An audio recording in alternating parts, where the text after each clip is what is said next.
morning, everybody. Happy Sunday. This is Sketchbook Audio, and I am your host, Ryan Sketch. I'm going to bring you some excellent stuff from Tokyo, actually. The Tokyo Auto Saloon recently happened, and they showed some amazing concepts, and it was a lot of fun. I think fun was the theme this year, and I'm excited to tell you all about it. So stay tuned. This is Medina Lake. Check it out.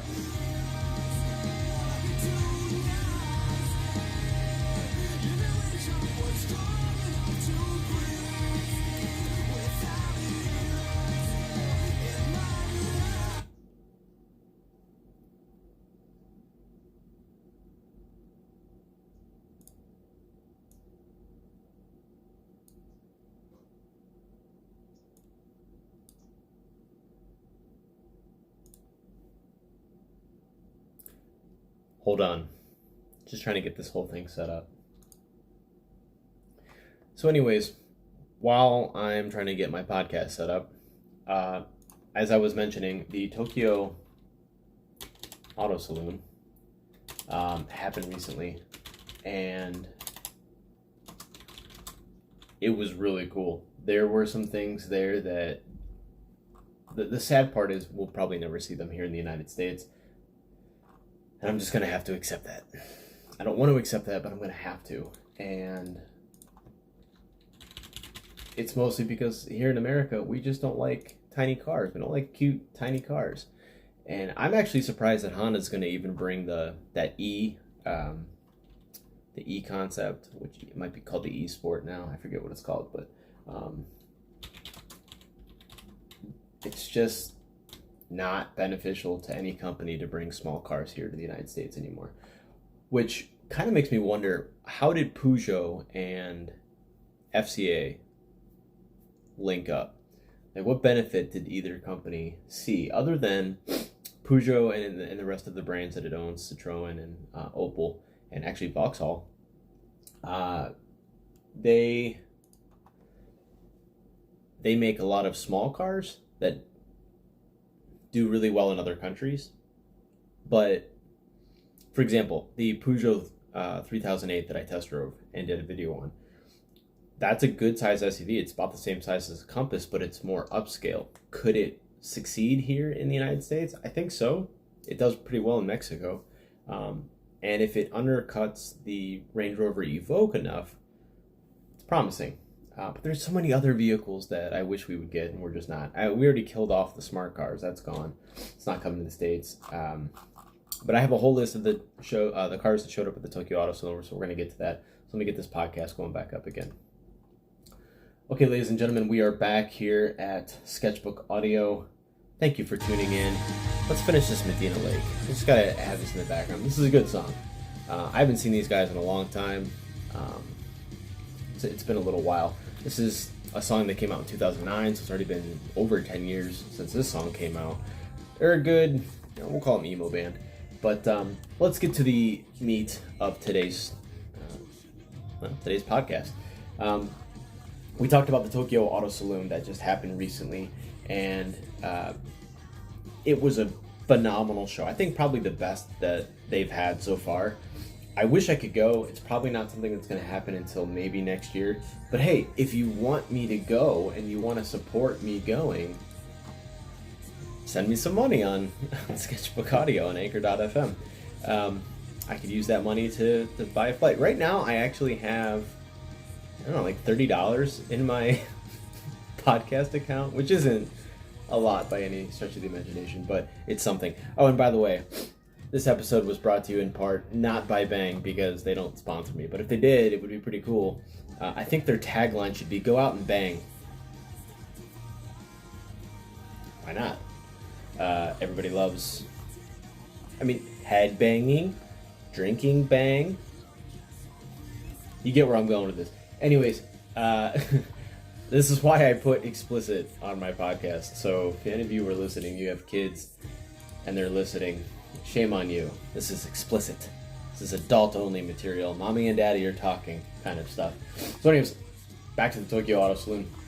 Let's start out with probably my first and favorite concept that they showed, because it's not necessarily a concept. It's pretty darn near production, and I think it takes the brand in a whole new, different direction, and it really sparks some life into what I feel is a fairly boring automotive company, and that's the Nissan Ariya concept. First of all, the name is beautiful.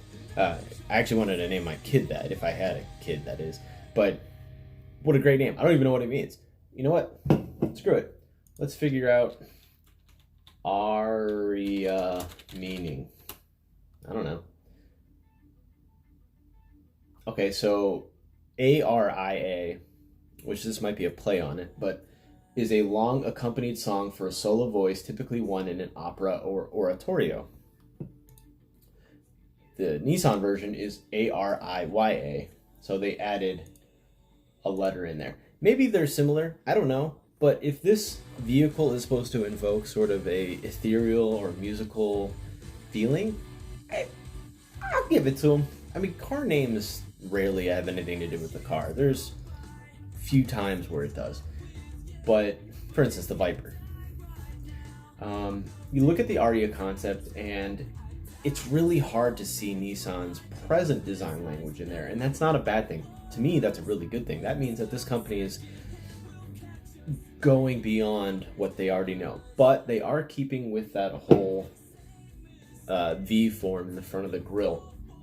Unfortunately, they kind of stuck themselves in with Honda, Dodge, I think even Subaru kind of does it, and Hyundai, where you have the headlights that connect into the grille, making this really weird V shape. It's not a bad look, it's just that everybody's doing it.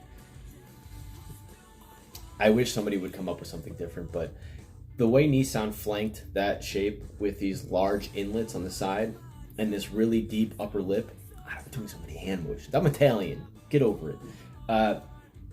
It goes really well with the theme.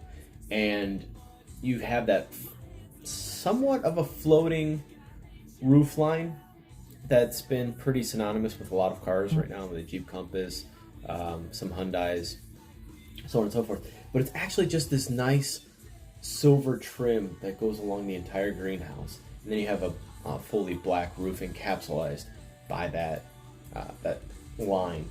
And it kind of reminds me of Volkswagen's ID4, I think. The new one, that's the Cross, I think, where it's a coupe crossover car, sedan thing. And I really like this car. Nissan has never been bad at doing concept cars. Let's start off by saying that Nissan does a really good job of really evoking a lot of passion and emotion and sportiness with their concept cars. It's just that when they come to production, they don't always look the way they were. And obviously there are some constrictions with manufacturing and costs, but I really hope for their sake that this car looks damn near the same here. You know what? Let me show you guys so you know what I'm talking about. And I'm going to post these pictures up on sketchbook_Instagram, but just so you can see what this is right now, that is the Nissan Ariya. It is a mid-size crossover, all electric, and let me give you a little bit of more detail here. Okay, there is no detail right on the front. We'll move on to the next car. The next car, which I really hope previews the next generation Impreza, because I don't know if I've said it before, but I am not a fan of the Impreza. The Impreza right now, especially the wagon, is just a squat, bloated turd, honestly. There's no passion to that, whereas the WRX and the STI get a lot of emotion, but they also don't have a wagon variant right now. Going to Tokyo, where the Impreza is known as the Levorg, it's actually a little bit bigger than the Impreza, but the Levorg is just really nice forms, keeping with Subaru's present design language, but really punching everything out.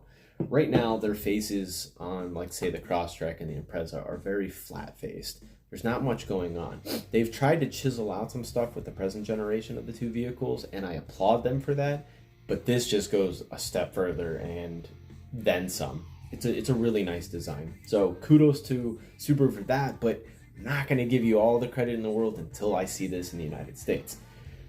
Subaru has a habit also of making beautiful concept designs and then just dumbing them down dramatically for production. And part of that is because Subaru, the car company, the manufacturer, is known for its engineering. It's known for making good vehicles that do what you want them to do, and their off-road capabilities, or at least their all-wheel drive capabilities. Their design studio, which is basically separate from that, makes beautiful concepts. But then once those concepts translate over into Subaru, the car manufacturer, the engineers are just like, none of that matters. People just want a car that works, right? Wrong. We want cars that look good, damn it.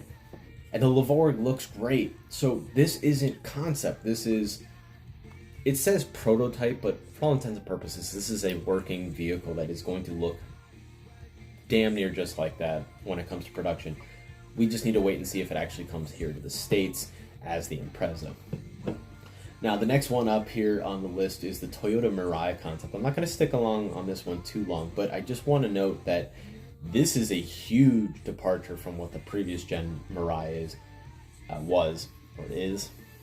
Present generation, not a bad thing, but also kind of a confusing thing, because when you look at the car, the first thing I saw was not Toyota, it was Lexus, which I know they're one and the same, but it speaks to a much more elegant and refined design language. Good news for Toyota is that could translate very well into a very beautiful and elegant sort of a marquee or like a flagship almost for their hybrid technology. So I see this, first of all, the Mirai right now is way more expensive than a Toyota Prius. But now that they've ventured more into the Lexus territory without badging it as a Lexus, I think this could be really good for Toyota to have a luxury hydrogen powered vehicle. And who knows, maybe a lot of this design language will translate down into the new Priuses. We'll wait and see. But interestingly enough, the new Mirai, this concept, which I'm fairly certain will not change any when they go into production, because first of all, you look inside the car and it's a working car.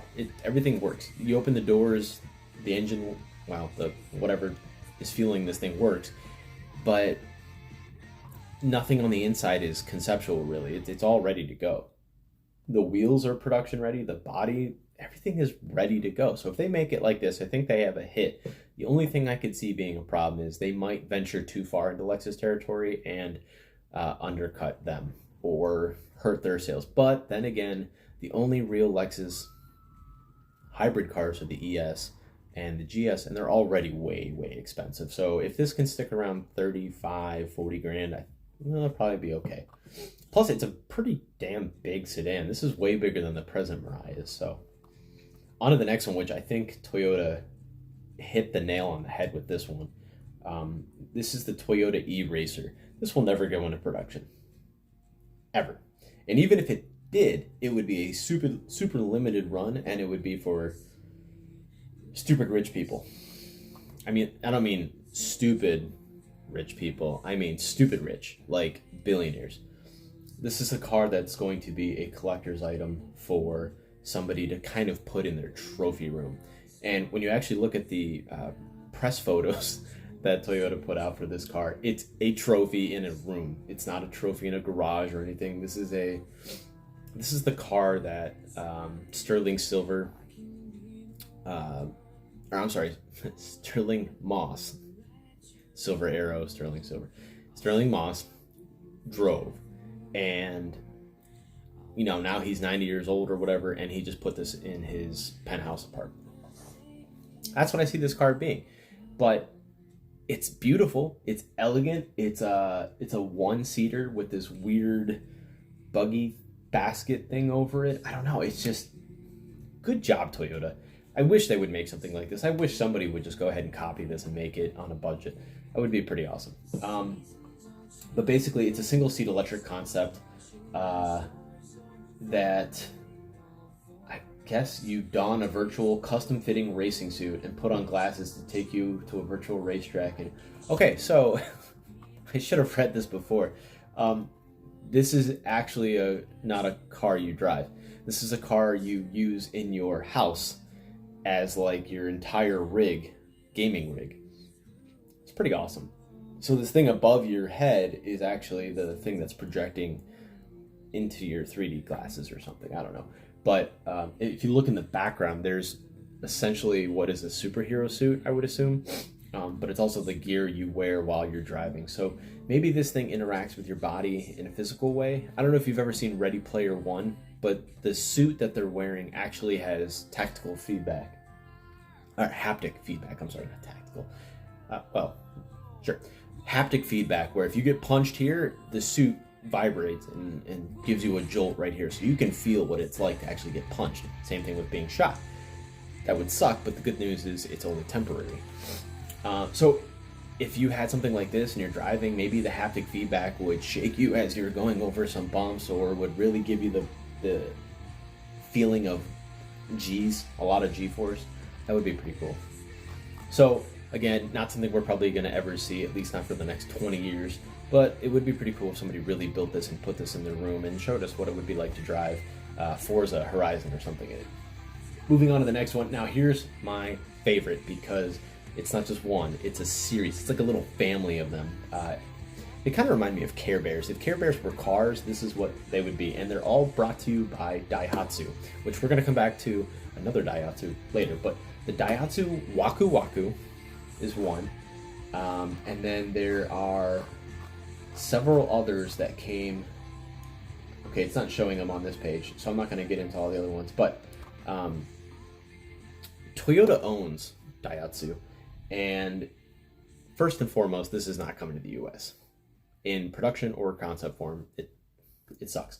And it's not that small of a car. It's bigger than the Fiat 500, probably closer to the 500L.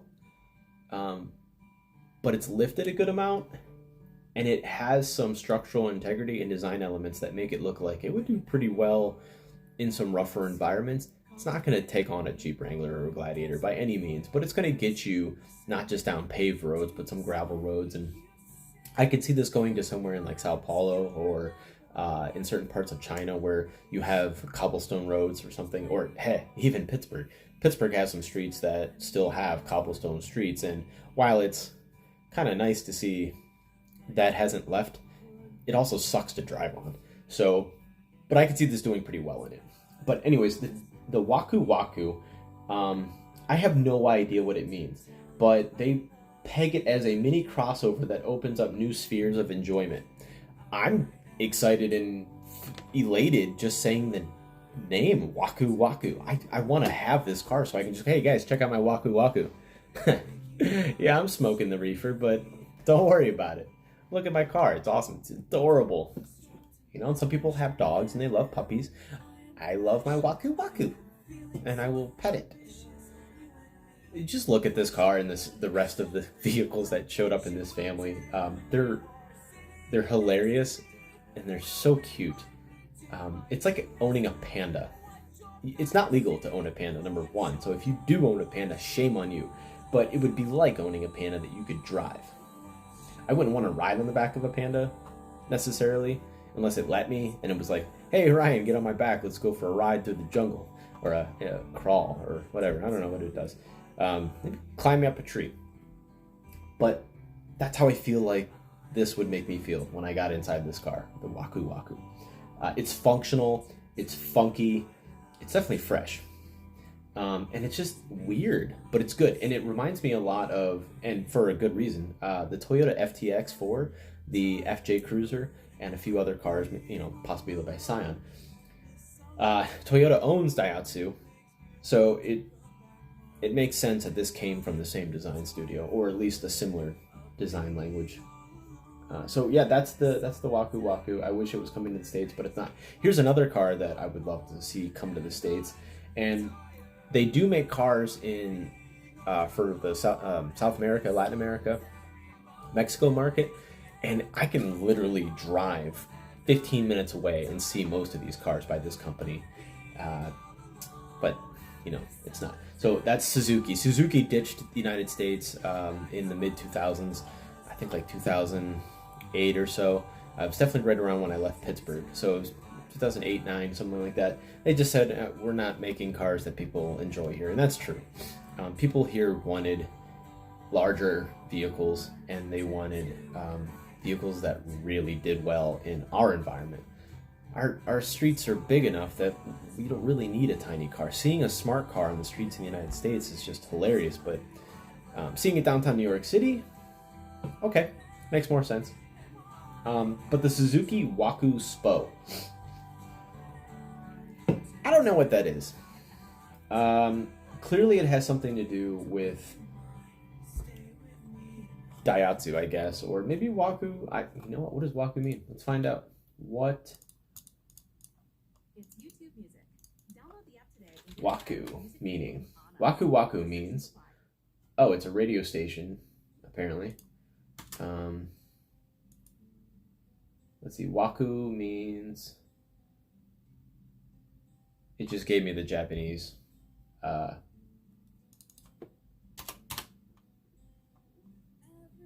It doesn't show. So, anyways, now that that's lost on me, I am forever ruined. But going back to the vehicles themselves, let me get there. Okay, so this Suzuki Waku SPO is it's a little bit of a riff on the Honda eSport concept and the now production model. I can definitely see how they're similar, but I would much rather have this. The Honda is much taller and a little bit shorter. This feels more along the lines of something like the Nissan IDX concept. It was a great little coupe kind of hatchback. It was very retro, and it looked like it would be fun to drive. I would imagine this has some great driving dynamics, possibly like the Mazda MX-5 Miata. But Suzuki they weren't known too well for having cars that lasted very long, but their driving dynamics were pretty good in their cars. The Kazashi, and there was another car that they had that I really enjoyed. Once you get into their bigger SUVs like the Vitara and the Grand Vitara, you kind of lose it there, and you're better off just buying a Jeep or a Honda. And maybe that's why they didn't last. But I actually did just see yesterday, and I'll post it up on Instagram, but I saw a Vitara, the smaller version than the Grand Vitara, and I really liked it. It had a white roof on, I don't even remember what color the body was, but it was pretty sharp looking. The interior looked very functional, very modern, and it was a cute little crossover thing. It was probably the size of a Renegade, I think, and I liked it. It would have been a nice competitor to the Renegade, but they don't sell it here in the United States. It came from Mexico. So that's another car we will not get. On to the Ariya again, real quick. I'll just mention that this would probably battle against the Tesla Model X or even the Y, depending on its size. But it's a beautiful concept, and the color that they showed it off in is a very elegant light blue, but it's matte finished, and I love it. And it's got this really nice, long, sleek greenhouse, and it definitely gives the feel of a very open air environment, and a lot like the Tesla Model X and the Y. The whole roof is glass, and the glass on the sides tumble home. Everything just makes for a very light environment on the interior, and I like those kind of things. The next one, and this is by far the coolest concept that was at the auto show, but also never going to happen. First of all, it's coming from Mitsubishi, so we know it's never going to happen. Second of all,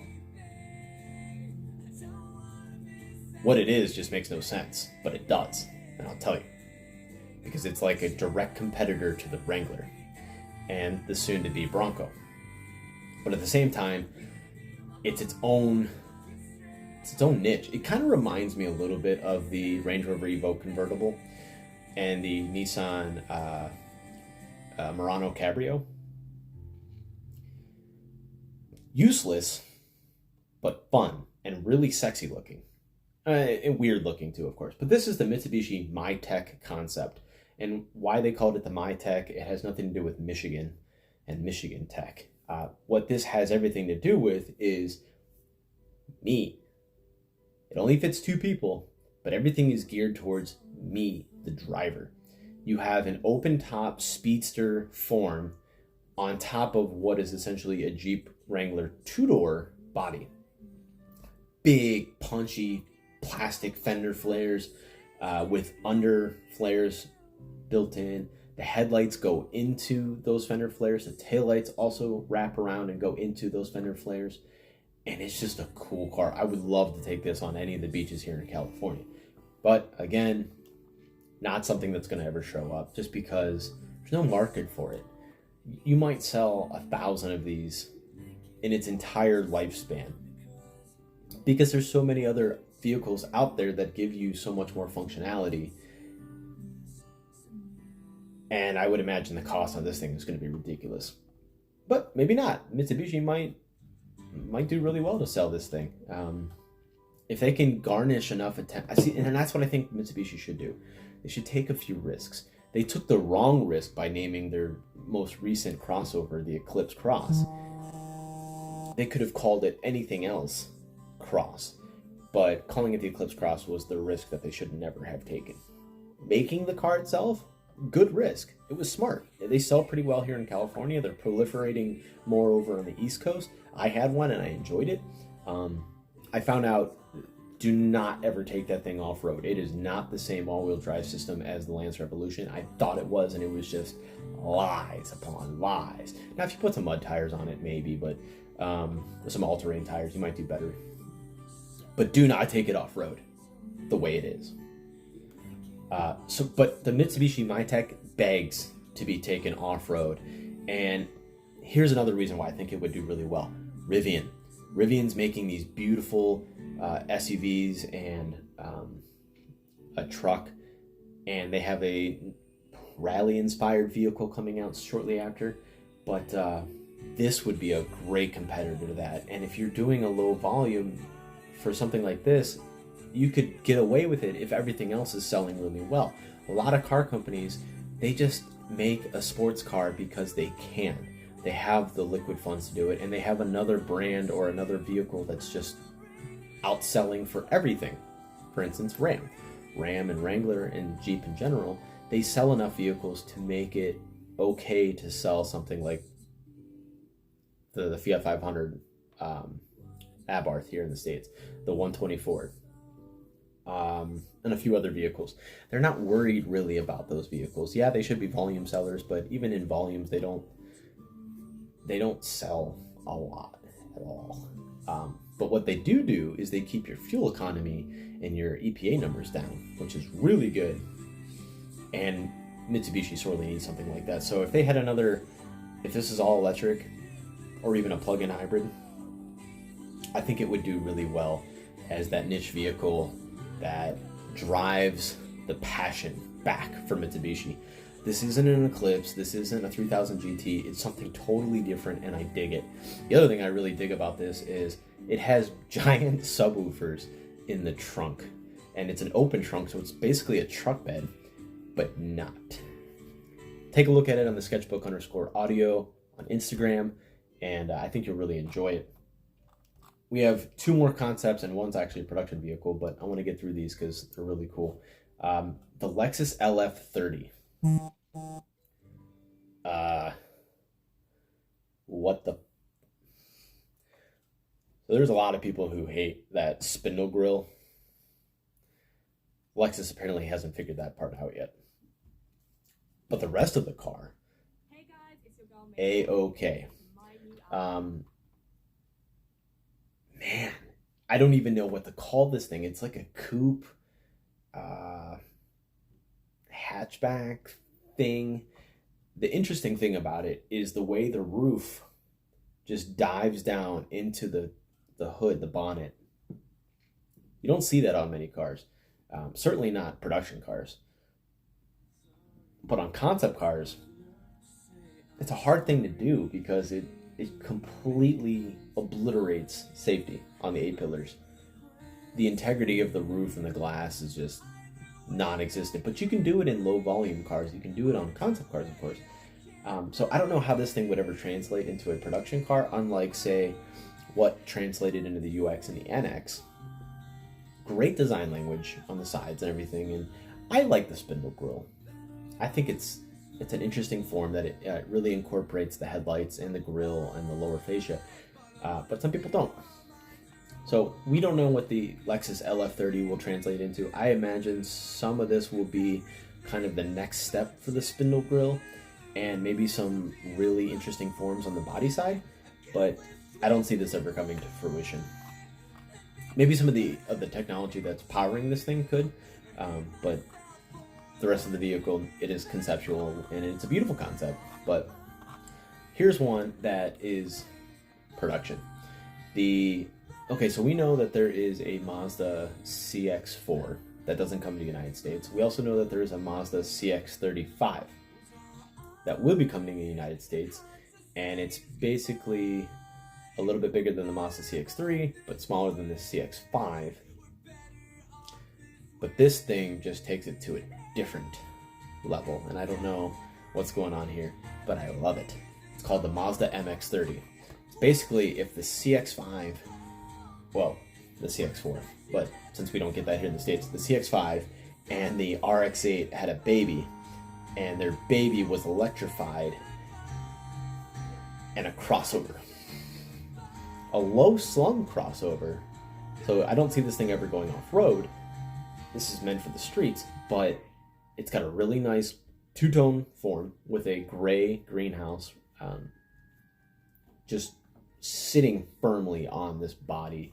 The headlights, the taillights, they're three-dimensional. And I don't mean like the inside of them is three-dimensional. I mean the whole form has ins and outs, and they stick out and they go into the grille. It's a very nice. Some people are going to say they don't like the body, but the little pieces make up for it. So the grille, which by the way is a lot. The grille now on the MX-30 is this big, whereas normal Mazdas are this big, for obvious reasons. Electric cars don't necessarily need airflow coming into them. They get cooling in other places. So Mazda was able to get back some of its real estate in the front fascia for other things like the fog lights, the lower bumper portion, and bigger headlights by decreasing the grille size. So good for them on that. But you can see how fat this thing is, because the batteries are on the floor and they come down really low. So again, this thing is going to be left on the streets, but it's a good practice for Mazda to learn how to make electric cars for the United States and for the rest of the world. I mentioned that this is kind of like a crossbreed between. Hold on one second. I have to start up anew. I mentioned before that this was a cross between a CX-5 and an RX-8. Why did I say that? Because suicide doors. How many cars can we say these days, outside of Rolls-Royce, have suicide doors? To my knowledge, zero. The FJ Cruiser is gone, so there goes those suicide doors. There's a few trucks that still have that rear, but not many. That's disappearing too. So the fact that Mazda had the balls to go ahead and put suicide doors on a crossover, cool. Now, while I love that, it's the interior of this car that really gets me going, because Mazda isn't necessarily known, or hasn't been known, for a lot of layers and a lot of material differentiation, like say the BMW i3 and the i8. But with this, they just said, okay, we're doing it. We're going to give it everything. We're going to give it all we got, and we're going to make a really elegant interior. And I think they get the idea now that if you're driving a car like this, it's because you live in your car. Essentially, you spend maybe an hour or more, if you're in California, driving in your car every morning, and every evening coming back. Or you like to go on longer trips, not necessarily the distance that your battery would go, but you might. And you want to feel comfortable in your car. While this doesn't really do anything dramatic for the passengers, it does do something for the driver and kind of what the passengers can look at. We're not yet at a point where we can put swivel chairs into vehicles, except for minivans, like the Chrysler Town & Country, the Grand Caravan did, which is gone now. But we are at a point where people should be able to enjoy everything in their car, and that's the tactile feel of the buttons, the dash and things, while their car is able to be a little automated, you know. So the MX-30 it's not the sexiest looking car, but I give it a lot of credit for the detail and the suicide doors and the interior. So check it out on sketchbook_audio on Instagram and let me know what you think. Do you like it? Do you hate it? Do you think it's a good direction for Mazda? Do you think they should put more suicide doors on cars? I think they should. Just be that weird car company that makes reliable, safe cars that have a great driving dynamic. Mazdas are known for their driving dynamics, from the Miata to the CX-9. The CX-9 has actually been rated as one of the top vehicles in its class for driving dynamics. It handles well, it feels planted and firmly weighted, the steering is great, and it's not quite like driving a sports car, but it's as close as you're going to get with driving something that's over 4,000 pounds. So hopefully this MX-30 feels just as much, because now you are carrying a lot of weight in a smaller vehicle, but you're also planted, so your center of gravity is lower, and that could really help with the sportiness of this car. So we'll see when that comes out, which I think is supposed to be in Europe 2020, and it'll make its way over here to the United States shortly after that. Anyways, that's it for Sketchbook Audio today. Thank you for tuning in. Again, go to sketchbook_audio on Instagram. Check out all the pictures that I'm going to post here today. And let me know what you think about these cars. We had the MX-30. We had the MyTech. I would love to hear what your guys' feedback is on this, because to me, it's a smart risk for Mitsubishi to take. I don't think it'll ever happen. But if they were to try and break the mold of everything else that everybody else is doing to be different and differentiate themselves in the market, like Nissan did with the Juke, make this. It can be low volume, just make it fuel efficient, make it fun to drive, and give it the features that those niche people would absolutely love and never want to get rid of again. And then, of course, you know, the little cars, the Waku Wakus and the Waku Spo that we will never see. And man, just bring small cars to the United States. Screw all of you with your trucks. What are you compensating for anyways? All right, that's that's Sketchbook Audio. I'm your host, Ryan Sketch. Thanks for tuning in. And oh, real quick before we go, I did a little event last week called the Middlecott Sketch Battle Junior competition. And what that is a new kind of brainchild from Brooke Branham and Frank Schwartz, where they are trying to bring all the sketch battle excitement and allure and panache that the normal sketch battles give people who are actually in the industry, like myself and a lot of my friends, but bring it to the kids who are still learning or still trying to figure out, is that what I want to do? Do I want to draw cars or be an artist of any kind? Is there any money to be made? The answer to that is yes, but don't worry about the money. It's not about the money, it's about the passion. And I got to teach these kids, and actually I learned from these kids too. It was great.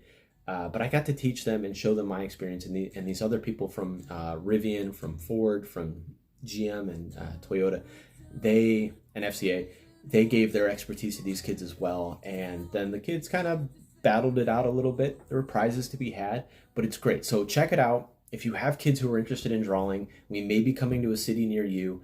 And I say we because I'm probably going to be one of the people teaching or instructing or even being a judge, hopefully. But check it out. It's the Middlecott Sketch Battle Junior. I'll get a website posted up on Instagram. I'll just post the flyer and you guys can check it all out.